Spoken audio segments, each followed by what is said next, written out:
Good morning, and here is this week's food for thought.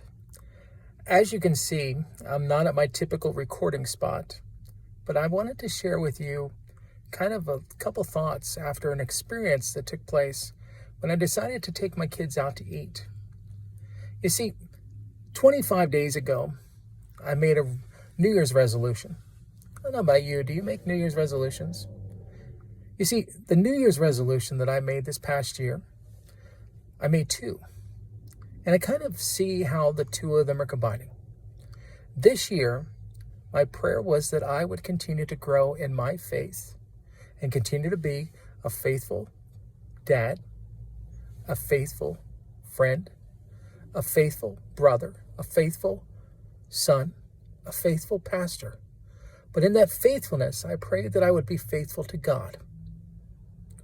Well, my other New Year's resolution was to try and continue to become healthy, not only spiritually, but also physically. So in the midst of that, I decided that I was going to cut down on my soda and other types of intake so that it would help me become healthier. And I decided I was going to start drinking a lot more water. Today, I went and asked for a cup of water at the restaurant. And you see, what ended up happening is I didn't get cold water like I expected.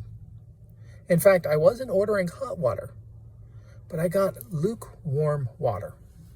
Now, I don't know about you, but lukewarm water to me just doesn't taste good. It doesn't seem right. It doesn't seem exactly like we were hoping for. And what I did is I took that glass and I began to drink. And I realized that it just didn't taste right. And I'm going to confess what I did. I spit it out. I spit out the lukewarm water.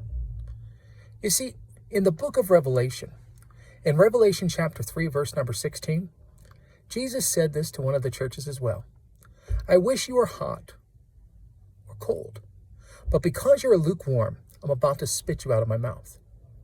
You see, as Christians, we are challenged and we are encouraged to live that life, to be on fire for Jesus Christ, to let our lives be a reflection of his love, and to be cold to the world. When I mean cold to the world is not cold in a way that we don't care, but cold in a way where we don't allow ourselves to be affected and to follow the principles and practices. But what happens when we're lukewarm? What happens when we're not willing to be on fire for Jesus? What happens when we become too cold and too cynical to what he says in his word? You see, Jesus makes it clear. He wants us to be faithful. He wants us to live out that life. So just like that cup of water that I drank or didn't drink today, I encourage us, each of us, to take that time to examine in our lives where we are not living out the Christian faith like we should, and be willing to decide and be willing to decipher and be willing to commit that we are going to be hot for Jesus. Until next time, God bless.